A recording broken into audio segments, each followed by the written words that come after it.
மகாத்மா காந்தியை அவமதிக்கும் வகையில் 100 நாள் வேலைவாய்ப்பு திட்டத்தை பாஜக அரசு மாற்றியுள்ளது என்று சென்னை துறைமுகத்தில் நடைபெற்ற குடியரசு தின விழாவில் காங்கிரஸ் அமைப்பு சாரா தொழிலாளர்களின் தேசிய குழு உறுப்பினர் சக்தி சிவகுமார் குற்றம் சாட்டியுள்ளார்.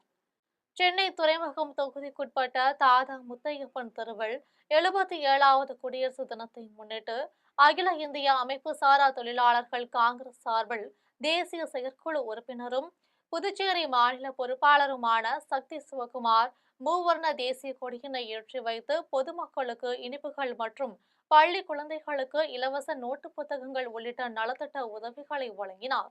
அதன் பின்னர் தேசிய செயற்குழு உறுப்பினர் சக்தி சிவகுமார் செய்தியாளர்களை சந்தித்து பேசினார். அப்போது காந்தியின் பெருமையை போற்றும் வகையில் ஒவ்வொரு ஆண்டும் சுதந்திர தினம் மற்றும் குடியரசு தினம் கொண்டாடி வருகிறோம். ஆனால் காந்தியின் பெயருக்கு களங்கம் விளைவிக்கும் வகையில் பாஜக அரசு மகாத்மா காந்தி 100 நாள் வேலை திட்டம் என்ற பெயரை புரியாத பெயராக மாற்றியுள்ளது என்றும் சக்தி சிவகுமார் தெரிவித்தார். நோட்டு புத்தகங்களும் பேனாக்களும் வழங்கி இந்த தினத்திற்கான சிறப்பை அவர்களிடத்தில் எடுத்து கூறினோம்.